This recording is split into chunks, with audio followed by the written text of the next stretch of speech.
I didn't break it today. It worked. That was fancy. So far, it worked. I'm so excited. Oh, and look, we have a beta thing. Whoop, no, wait. That way. Hey. You guys can live talk and say stuff. So nobody be rude, okay? Everybody behave. Good morning, Brad. How are you? Good. Great. See, I need two-way conversation. I can't do this by myself. Yeah, it gets a little awkward streaming because of there's even that built-in delay too. So yeah, definitely makes it challenging. It does. So good morning. Grab a cup, circle up. Today we're going to be hanging out with Edward Miro from Miro Labs, also known as Decipher. Look how cool. I love your little, who did that for you? Did you make that? No, my friend Bert did. His name's Bert Lacey. If you look him up on Instagram, it's Bert Lacey Art. Yeah, he did the channel art for my old stream, the Pseudo Social Club. And since I am a closet narcissist, I put stickers of myself on everything. So I love it. I love it. I don't know if I've mentioned it before, but you know how to get every like super paranoid InfoSec person's address ever? Oh, you should see my DMs. Well, you can't anymore because I deleted my Twitter. But yeah, I had like 50 addresses of some people that were, that you wouldn't expect to send you their address if you give away stickers. Right. Give away stickers, man. Offer stickers, and they're like, yes, here's my home address. This is what time I'll be home. So easy. Yeah. Almost as powerful as free t-shirts. Almost. Actually, I think they're more so. Right? Like free stickers are free stickers. Like I got some new ones just before Christmas. My buddy Molly sent them to me. Those are awesome. Cool. Are they cool? Wait. This one's one of my favorites. I feel like that's so gangster. It's definitely I'm hardcore. Clearly. Yeah, clearly. Definitely, clearly. So Ed and I met volunteering for some things together, and then I just really like Ed, so and I wanted to know all the things about you. Okay, yeah. So like, how long? I love talking about myself, so good. Like everyone does. Yeah. But only in the closet because he's a closet narcissist, right? Sure. At least I'm able to play one on camera when necessary. Valuable. I like it. So what is it you do now? So let's start there. So what are you specializing in now? Right now, I teach at the community college level. Teachers are awesome. I teach at Butte College here in Northern California, and I've been teaching Security Plus for the past couple of semesters. This semester that actually starts next week, I'm teaching the Pentest Plus class, which is really fun. I also teach at Lake Tahoe Community College, and I'm teaching their Windows 2016 server admin class right now. And then next quarter, because they're on the quarter system, I'll be teaching their Security Plus class. So yeah, I teach, and I also have a website where I claim to be an InfoSec consultant, but I don't really promote it, or I've only been hired once to do vulnerability assessments. So I don't know if you could really, hey, what's up, Phil? No, Phil is awesome. He's the best. So that's what I'm doing right now is teaching. Yeah, that's it. I've recently kind of withdrawn myself from the social media sphere. Decided I didn't want to be on Twitter anymore, so I've kind of left all that behind. So yeah. The dialing back, you're doing a great job peeling off. You know, and like you ever start down like a path and you find yourself like halfway up a ladder and realize, well, why am I doing this? Like I started doing talks and presentations and webinars and all this like self-promotion. It's like, and then it just became this feedback loop where I'm just like promoting myself to promote myself. And like, I'm doing talks and I'm like, well, I'm already like teaching. I'm already like in the InfoSec sphere. I never wanted to be like a public figure. And I don't know, for most people, I'm sure it's probably pretty strange to like get yourself to like 2,000 followers, which isn't a lot, but it was a lot for me. And then just it's a lot for InfoSec. Are you kidding me? If you've got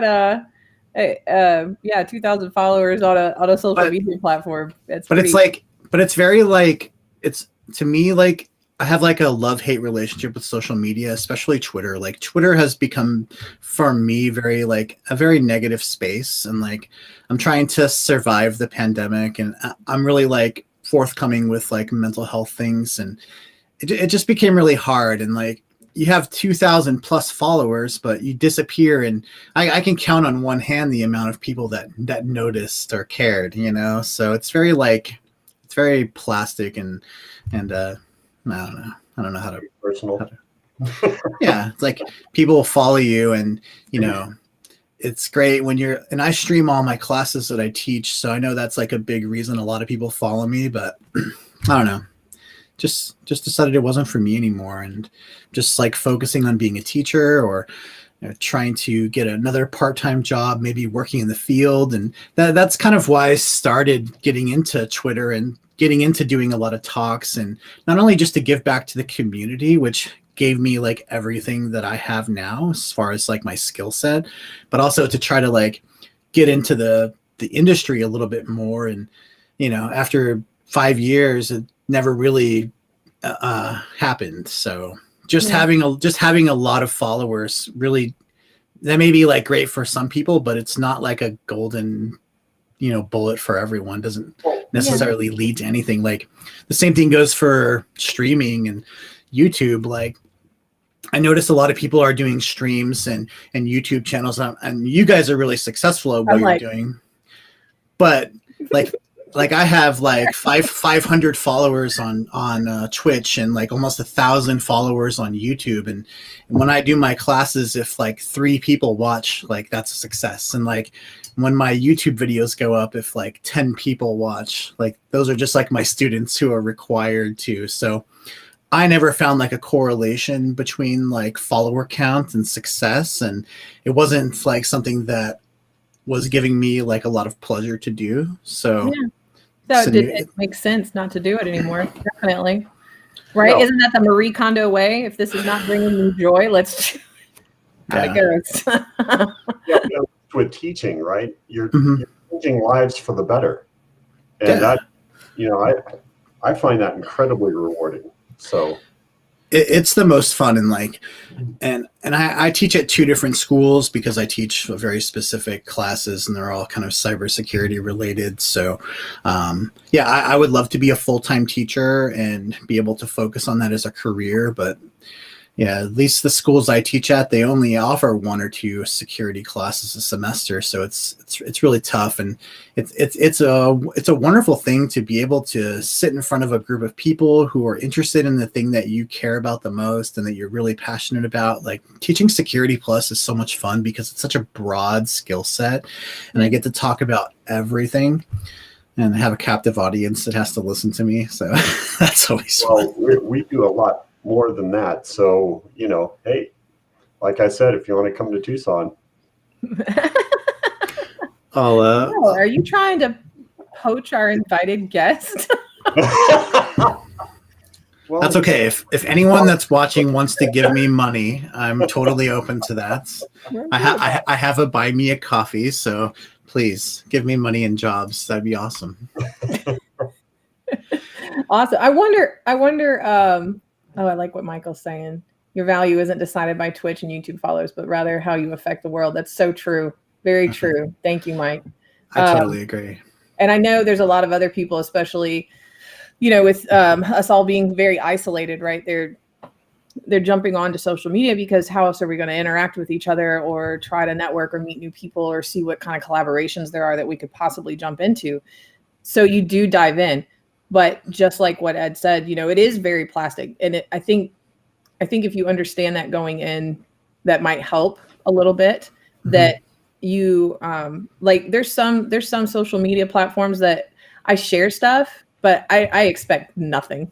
Nothing in return. Absolutely not. I know I could be possibly screaming into the void forever. And that's okay because I'm learning stuff as I'm screaming into the void. Right. Because I follow other people. So I use Twitter a lot and Reddit a lot just to stay updated on what new things may be happening right now. And then, of course, don't trust everything you see on social media. Go check out, do a little research. But it gives me a good starting place of rabbit holes to go down that I never know what's at the end of them. Right. So I could always be learning something new or find out that I have a new interest in something I didn't realize I had an interest in. So I like that part. And then actually, Twitter saved my life this week. Okay. And not literally. Hang on. We're not there yet. Okay. But it really helped because I got so frustrated Wednesday. My 5-year-old is a very, everybody's kid is special to them, right? Sure. But he taught himself to read at a very young age, and we realized it.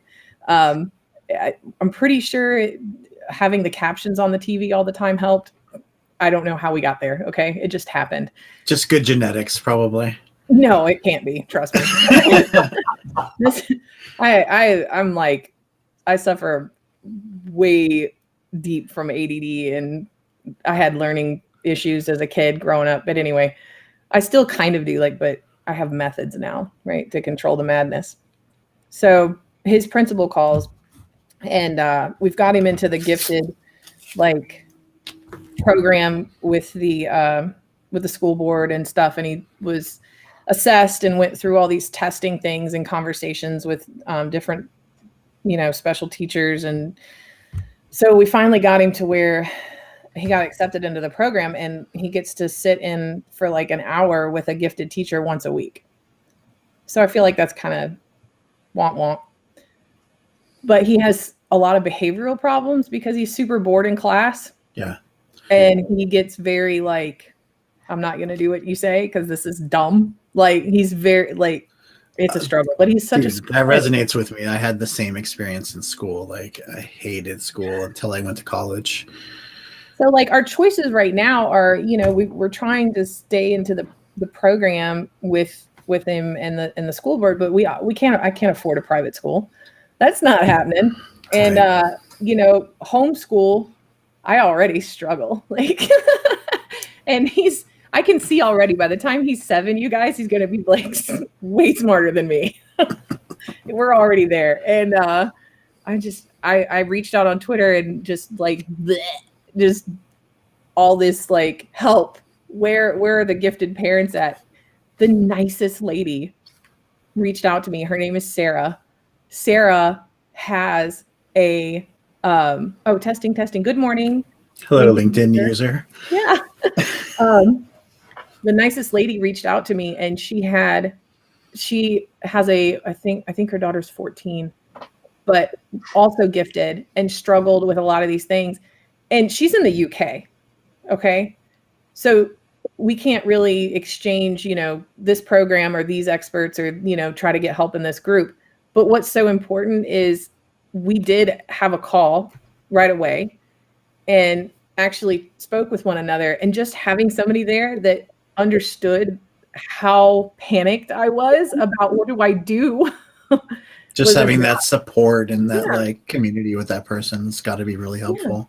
Yeah, it is. And I have I don't know how many followers I have on Twitter. I haven't checked. I don't try to check. I probably follow way more people than follow me, but this lady saw me and just reached out because she knew what that cry for help looked like, and that was cool. That was probably the coolest thing. But I also made myself very vulnerable. I don't usually talk too much about that kind of stuff on a social media platform. You know, I try to keep it a little higher level than that because I understand what I'm sharing. Right. And I read my privacy policies. But so but that kind of negates like a really a possible benefit to social media is like the ability to like express your vulnerability in a way is shows like strength, and then it allows the community to like reach out and support you in ways. And you know, a lot of us curate our social media so much that I don't know if that's a great thing or not. I understand privacy and OPSEC and all of that stuff, but yeah, I don't know. I mean, I'm pretty open book. Like if you get on a one-on-one call with me, everybody who's ever been on one, they know I'm pretty much within the first 5 or 10 minutes, you can definitely tell I have some sort of ADD or ADHD, one or the other. I'm pretty sure because I had somebody point it out once and I was like, you? And they were like, yeah, me too. I was like, I was like, I don't have 25 million tabs open on just my desktop. They're also in my brain. So that was, you know. So you're one of those multi-tab people with like hundreds of tabs. Yeah, Not me. I do that. I turn my computer off at the end of the night. It's like I'm one of those old guys. I do the same. Mm-hmm. I should do that. I do not do that. So it reduces your potential attack surface, right? You know, it can't. There you go. So we got a Cujo in the closet. So I don't know. I trust way too much in that. So what's Micro Labs? Oh, Miro Labs. Miro Labs. It's micro print from what I see. Someone called it Micro Labs too, and I was like, man, that's way cooler sounding. Miro Labs is just like it was like a rebranding effort. Before I was known as Cypher, C1PH0R. I switched to Miro Labs, and I switched my Twitch and my YouTube channel to Miro Labs, just as kind of like a way to rebrand myself as being more focused on the professional realm and teaching, and a way to maybe attract, you know, people who are looking for, you know, I'm looking for new clients to possibly offer my services to. You know, I don't offer very much. If you go to mirolabs.info, you can see it, but it's not very like exciting website. Like I mostly focus on physical security and social engineering, and especially like in the training aspect of that. So like I'd love for like a company to hire me to come teach their employees about social engineering awareness and how to detect phishing and you know, stuff like that. And that's really all I offer. And I do offer consulting as far as that kind of stuff goes. And I was hired by a company here locally to do a vulnerability assessment, and I talked them into letting me do a pen test and a physical assessment. And I sent phishing emails to their like, you know, executive board. So I have very limited experience in that realm. So Miro Labs is just a way for me to try to gain more experience and relevance, because like if you want to go super far back in time, like I got into IT professionally in like 2001. That's like when I went to school originally. It was like over 20 years ago. And I was like that teenage hacker, you know, getting into trouble online and running remote access Trojans like the rest of us in the 90s. But yeah, I worked in IT and networking for 20 years. I started with Earthlink doing dial-up tech support. That was my first job. I've done it. Earthlink. Yeah, and like I've done everything from like working for managed services providers, wireless internet service providers. I was a freelancer for a few years. Yeah, so when I first started getting into security was when we moved up here to Northern California. You know, maybe 7 or 8 years ago. I got involved with a local DC group. I did my first talk in 2017 for like a local con. And right after I started transitioning into InfoSec, the local community college like hit me up, and I did my first big talk at DEF CON 27 for the SE Village. And then as soon as I get back home, the local community college snatched me up to teach Security Plus. So like really love teaching, and I really love my students and being able to do that. But I've started to find that focusing on that is starting to pull me away from staying relevant in security. And, so Miro Labs is like an effort for me to maybe try to get clients, maybe try to get some more experience, and it would be nice to earn a little extra money because, like I said, I only teach 1 or 2 classes a semester, so I'm far from making the full-time money that I would like to be making. But it's hard to leave teaching because I love it so much, and I know that there's a lot of adjunct or associate faculty that kind of are in this same space that I'm at, where it's like, you only teach 1 or 2 classes, and it would be really hard to also do a full-time job on top of that. But you don't want to leave teaching because you love it so much. And I don't know. We've got a lot of adjunct faculty that fall in that category. I mean, some work at IBM, some Raytheon, stuff like that. And it's exactly that. And, our take is creating this student-run data center so that you can keep your skills up. You nailed it, because that's a huge difficulty in our education industry, because IT changes so fast, right? To keep skills up, you got to do something real. Yeah, and as I get more experience as a teacher, they're starting to offer more and more higher level security classes that, of course, they want me to teach. So like this semester I'm teaching Pen Test Plus, and like I have that certification. I have a lot of experience. I don't have as much pen testing experience that I really should have to feel like, I feel like personally someone teaching a subject should have more industry experience than maybe I have. Like, will I do a good job, and will I be able to relay a lot of the experiences that I've had, and will I be able to prepare my students to get that cert? Of course, like I'm going to do a great job, but then the conversation has been had that, what if they wanted me to teach them a further class that's down this cybersecurity track? And I don't know. I start to feel the imposter syndrome that I felt in the beginning starting to come back again, because it's like now I'm teaching classes that maybe I'm not as qualified as I think I should be to teach, but who else is going to teach them, Yeah,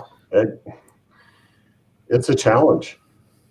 It is definitely a challenge. And the really cool thing is that you're questioning that, which speaks to your integrity, right? There's, unfortunately, in the education industry, a lot of folks that don't question that like they should. And that's kind of there are many motivators for me leaving Twitter and leaving the pursuit of the spotlight, because like I want to be taken seriously as a potential candidate for a part-time job or for gig work, and as I felt like I had established myself as this like subject matter expert, and I've done a lot of things. Like I spoke at DEF CON, I spoke at Hope 2020, I had an article published in 2600. Like I've done dozens of talks at DC groups and just tons of stuff. And it's like, yeah, but I'm like, I think this industry and the community sees me as somebody who's a lot more authoritative than maybe I actually am. And like, that's why I'm like, I'm going to leave Twitter. I'm going to stop seeking the spotlight. I'm going to stop promoting myself, because I want companies to hire me and not assume that I'm this like super high level advanced person that would never accept a part-time job. It's like, oh, I'll take a part-time job. I'll come train your people. I'll do some gig work for you. I want to be like, yeah. Let's see. There's some questions. Are we missing any questions? I know I'm just like rambling on and on. No, we're fine rambling on it. That's if you're what a I like hacker, about you hanging know how out. to do pen testing. Yeah. Yeah. I mean, like, I will be able to teach my students how to get the skills needed to pass the CompTIA Pen Test Plus cert. I have technically done a pen test, but like Will said, my integrity makes me want to have more experience in that realm to feel like I'm more qualified to share those real life experiences with my students, because I want to be a good teacher. And I don't want, there's far too many teachers in the IT and security world who are just teaching from the book and aren't qualified to field a lot of questions that maybe go outside of the scope of that. And luckily I do have some experience, and I have done a pen test, and like I do, hack the box and try hack me. Like, I know how to use all the tools. I've done all the things, but the professional experience is something that I would like to feel better about myself, Right. That makes sense. And that's something that I really like about what Will and PIMA are doing, giving more hands-on experience. Sorry, Will, go ahead. Yep.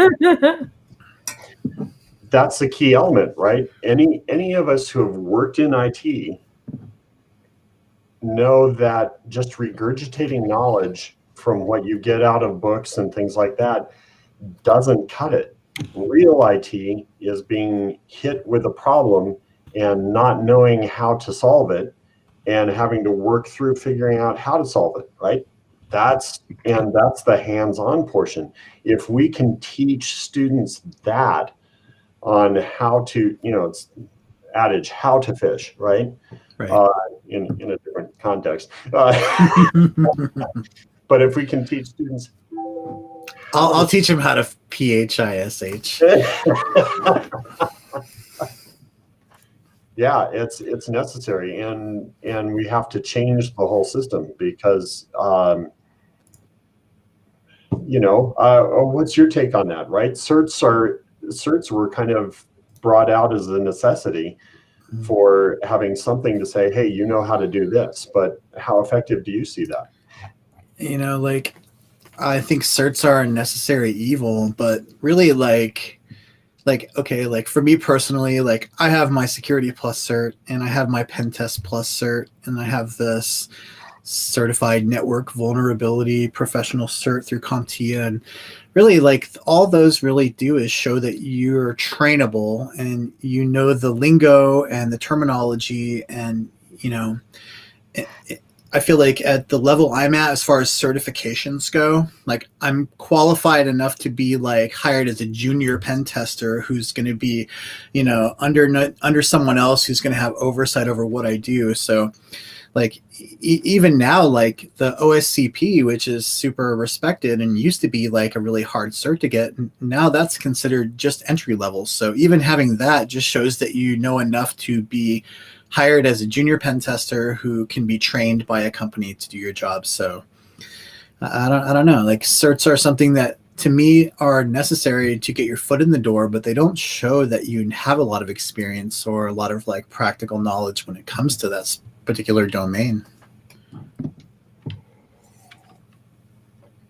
I don't know. What do you think about that? Yeah, it's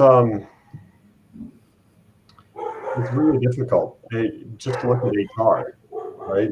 There are so many people that are passed over because HR only has either the cert or a specific laundry list of key phrases or key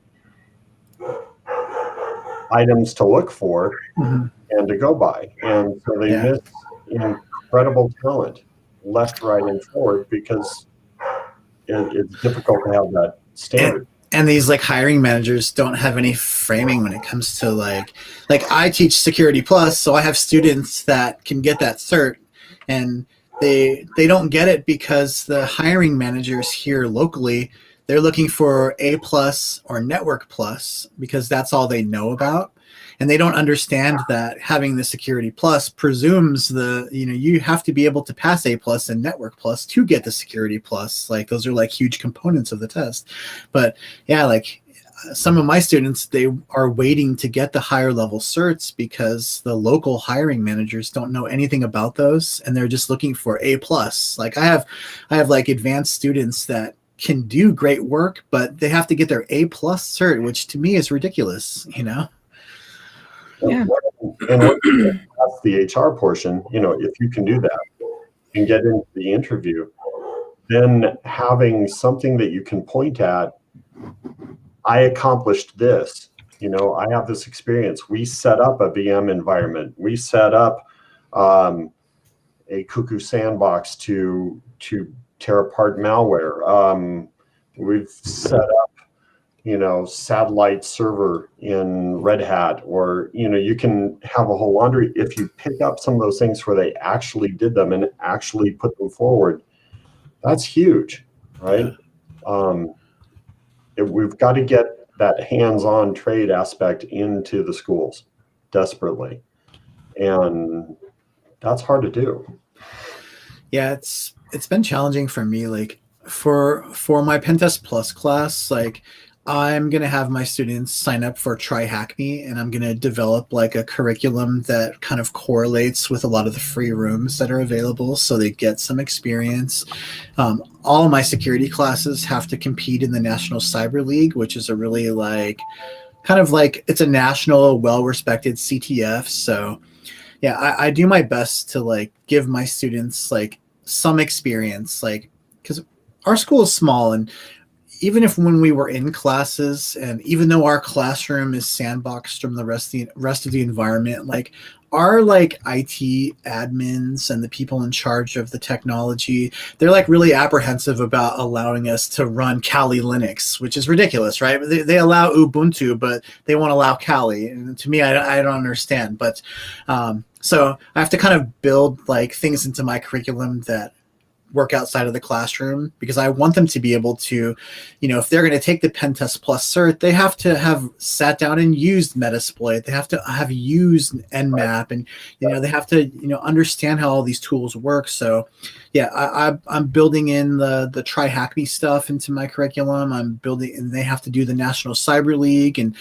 I require them to, what are we doing? Soon I will be looking for 2 new analysts. Hey, hit me up. Don't look for me on Twitter, because I'm gone from there, but I'm on LinkedIn. Yeah, like Gabrielle said, like Try Hack Me has a security path, and there's a lot of free rooms on there. So like I'm trying to make it accessible, and I don't want them to have to pay for a paid plan. And I also like that Try Hack Me has like the browser-based Kali that they can run. So if they're using a machine that can't run VMs. So I try to do my best to give them some experience. And I also want to, I like doing the National Cyber League and encouraging them to do CTFs. And I require them to do write-ups, because that's awesome content that they can put on their blogs. It's stuff that they can put on their resume. And like, we know that cybersecurity and IT hiring managers love like the community involvement, and CTFs are one of my favorite things to do. So BSOC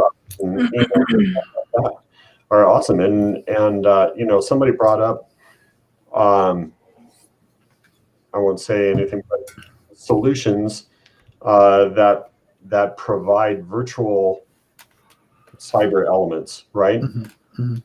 Some of those are incredibly expensive. They're hundreds of thousands of dollars to support maybe 20 people concurrently in a classroom at best, you know. And that just doesn't work.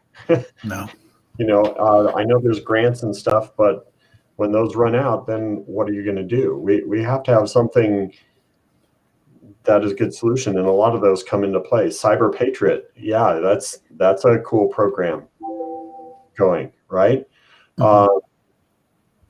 We have to rethink some of this, and those are fantastic options that you brought up. Yeah, they are. And thank you very much. We're going to have to continue this discussion via texting in the event page on LinkedIn. If you guys want to kind of collaborate, and everybody who's sitting in today too, if you want to share, you know, links to helpful resources, or just, you know, make a point that you felt like you wanted to make but didn't have time to do, add it there. come follow us. Next week, we're going to be hanging out with Chris Golden, who is the CISO for Blue Cross Blue Shield, New Jersey. He's also on the board of CMMC AB, which is the certifying board. So very cool stuff. Going to be a little more technical. We'll try to keep it high level for you, but it's going to be fun. Ed, thank you so much for coming and hanging out today. Yeah. Normally I wouldn't be so quick to cut you off, but I'm already 4 minutes late for my next meeting. Anybody have that ever happen? No? Well, I had a great time. Thank you so much for inviting me, and it was nice hanging out with you and Will. Really appreciate this. This was cool. Yeah, we're gonna have to hang out, a little more like just one-on-one if you want in a couple of weeks. My next 2 weeks is pretty book solid. But love you. Blast, everybody. Yeah, definitely. Thanks everybody for coming and hanging out. It looks like Brian has put himself out on the as a tribute for everybody to hit him up for a job. So there you go. Do it. Go that way.